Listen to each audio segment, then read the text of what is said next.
Assalamualaikum warahmatullahi wabarakatuh. Perkenalkan, nama saya Zulfitri Nurhidayah. Saya dari kelompok 9. Di sini saya akan membahas mengenai tugas besar 1 kewirausahaan 2. Kelompok 9 dengan beranggota Monica Agatha, Aprilia Chandra Eka Putri, dan saya sendiri Zulfitri Nurhidayah. Berikut adalah pertanyaan-pertanyaan atau soal yang akan saya bahas dalam video ini. Yang pertama ada langkah dalam menentukan lokasi bisnis. Dalam mendirikan perusahaan startup, bagaimana langkah dalam menentukan lokasi bisnis? Lokasi usaha adalah hal utama yang perlu dipertimbangkan. Dalam menentukan lokasi usaha, ada 3 langkah yang harus dilakukan, yaitu yang pertama, memilih wilayah atau daerah secara umum.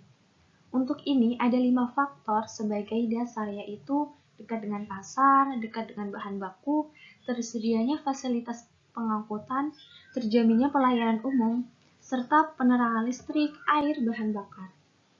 Dan yang terakhir, ada kondisi iklim dan lingkungan yang menyenangkan.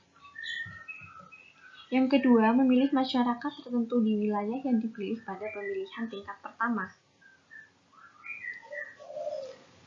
Pilihan didasarkan atas 6 faktor. Yang pertama, tersedianya tenaga kerja secara cukup dalam jumlah dan tipe skill yang diperlukan. Yang kedua, tingkat upah yang lebih murah. Yang ketiga, adanya perusahaan yang bersifat suplementer dan komplementer dalam hal bahan baku, hasil produksi, buruh, dan tenaga yang dibutuhkan. Yang keempat, adanya kerjasama yang baik antara sesama perusahaan yang ada. Yang kelima, ada peraturan daerah yang menunjang. Dan yang keenam, ada kondisi kehidupan masyarakat yang menyenangkan. Kemudian ada langkah ketiga, yaitu memilih lokasi tertentu. Pertimbangan utama pada langkah ini adalah soal tanah. Adakah tanah yang cukup longgar untuk bangunan, halaman, tempat parkir, dan tidak boleh dilupakan adanya kemungkinan untuk perluasan. Yang B, bagaimana mencari sumber-sumber pemodalan dan bagaimana mengelolanya. Sumber-sumber pemodalan dibagi menjadi 2. Yang pertama, sumber modal internal. Modal yang berasal dari sumber internal adalah modal yang dibentuk atau dihasilkan sendiri di dalam perusahaan. Yang kedua, ada sumber eksternal. Sumber eksternal adalah sumber dana yang berasal dari luar perusahaan. Terdiri dari, yang pertama ada angel investor. Angel investor adalah orang-orang yang ingin menginvestasikan uangnya ke perusahaan startup yang membutuhkan suntikan dana.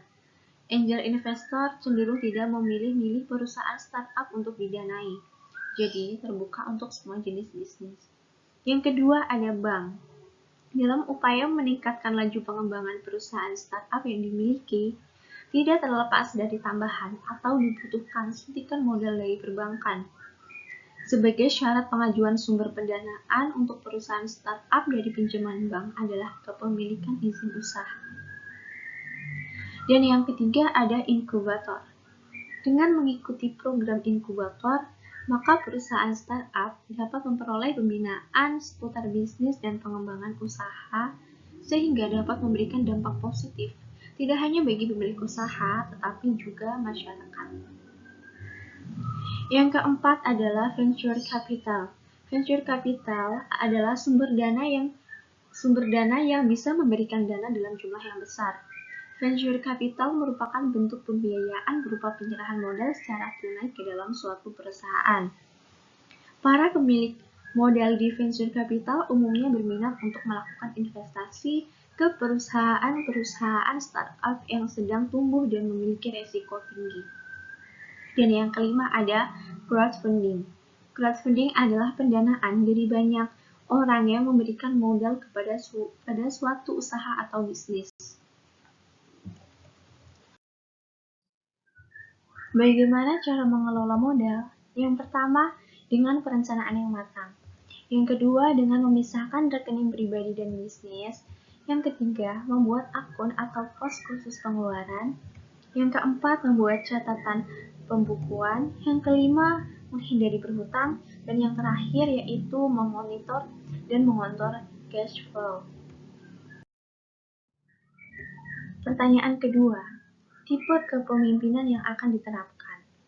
Dalam mendirikan startup, saya akan menerapkan tipe kepemimpinan kewirausahaan, di mana tipe kepemimpinan tersebut dapat berkontribusi signifikan terhadap keberhasilan organisasi dibandingkan dengan gaya kepemimpinan lainnya.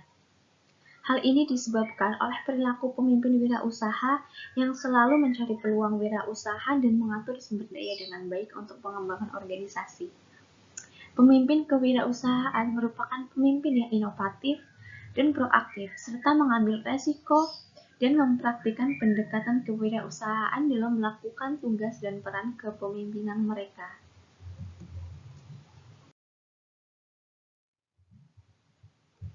B. Cara mengelola mutu.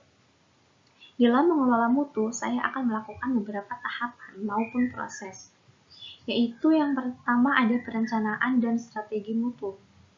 Untuk mencapai suatu tujuan, diperlukan proses perencanaan dan strategi yang matang agar keputusan-keputusan yang diambil dapat lebih terarah dan sesuai. Untuk melaksanakan, harus diawali dengan perencanaan yang baik. Rencana dan strategi yang dibuat pun juga harus memiliki struktur, tahapan, atau proses yang tepat. Hal ini dilakukan agar kualitas mutu yang diinginkan dapat tercapai dan memenuhi standar yang berlaku. Yang kedua ada implementasi perencanaan mutu. Setelah melakukan perencanaan strategi yang matang, implementasi mutu diperlukan untuk mengaplikasikan hasil rencana yang sudah dibuat. Di dalam proses implementasi mutu, ada hal yang perlu diperhatikan, seperti standar pengejaran atau pengerjaan atau pembuatan produk, dan pengecekan kualitas mutu. Jika sudah sesuai dengan standar mutu yang digunakan oleh perusahaan, barulah produk maupun hasil akan diberikan dan disebarluaskan kepada para konsumen di luar. Dan yang ketiga ada evaluasi mutu. Setelah mengimplementasikan produk dan menyebarluaskan produk kepada para konsumen, maka tahap berikutnya yang perlu dilakukan adalah evaluasi mutu.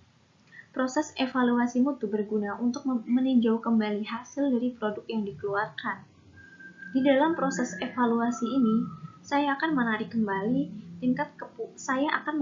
kembali tingkat kepuasan serta respon yang didapatkan dari produk yang sudah dihasilkan. Nantinya hasil review atau evaluasi ini akan berguna dalam perbaikan atau pengembangan produk lebih lanjut. Dan yang terakhir ada perbaikan atau pengembangan.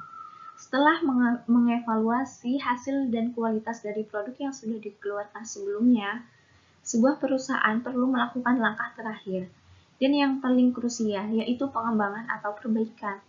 Proses ini merupakan proses lanjutan yang memanfaatkan hasil pemantauan dan pengendalian mutu hingga sebuah perusahaan dapat berinovasi lebih lanjut terhadap produk atau jasa yang sudah dikeluarkan sebelumnya. Pertanyaan ketiga,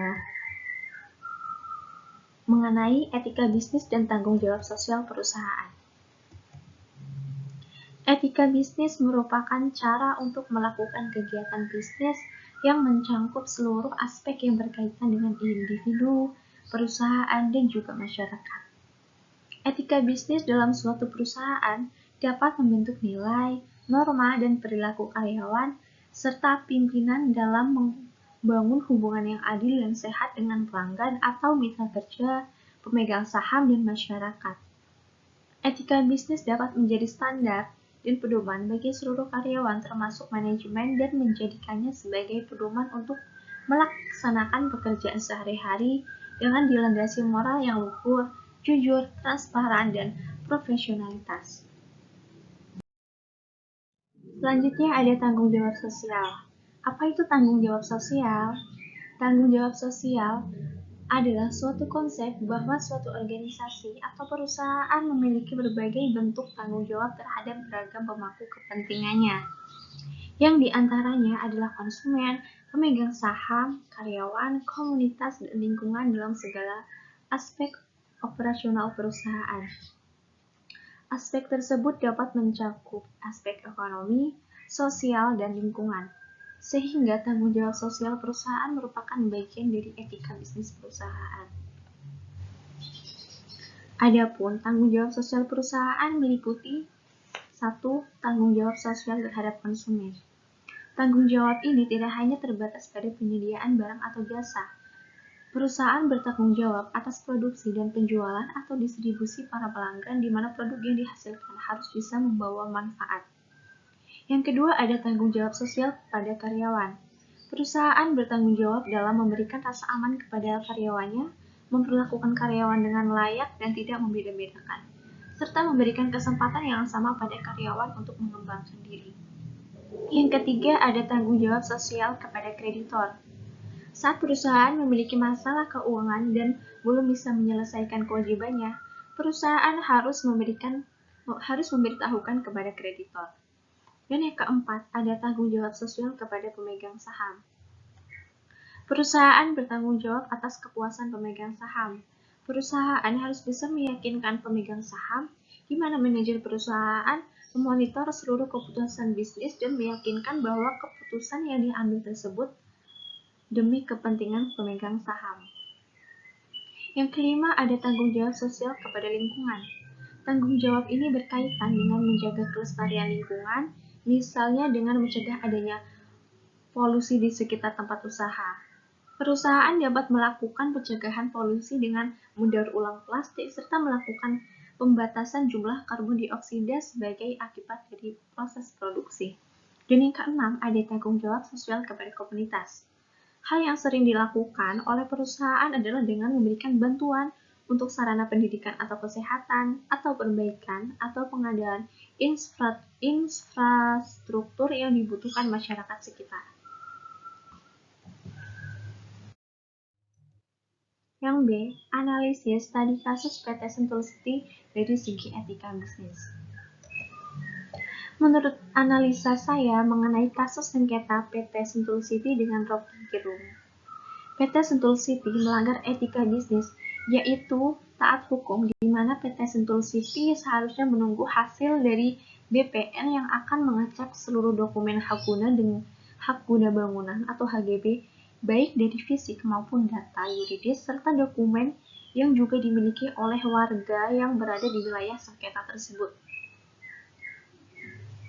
PT Sentul City tidak bisa melakukan somasi 7 kali 24 jam untuk segera mengosongkan dan membongkar rumahnya tersebut, dan jika dalam waktu tersebut tidak dibongkar sendiri, korporasi itu di dalam suratnya akan meminta bantuan Satpol PP untuk merobohkan rumah Rocky Gerung. Selain itu, PT Sentul City juga melakukan penggusuran paksa tanah rakyat dengan mengarahkan preman-preman dan bulldozer, seperti pesantren dan tanah rakyat di desa Cijayanti dan Bojongkoneng yang diambil paksa preman-preman di bawah Sentul City melalui anak perusahaannya, yaitu PT Dayu Bahtera Kurnia. Selain itu, PT Sentul City juga melanggar etika kejujuran, di mana menyatakan 200 kepala keluarga yang ada di situ diklaim mendukung Sentul City. Sekian pembahasan dari saya. Apabila dalam membahas soal-soal dari tugas besar 1 kewirausahaan 2 terdapat banyak kesalahan, saya memohon maaf yang sebesar-besarnya. Terima kasih. Wassalamualaikum warahmatullahi wabarakatuh.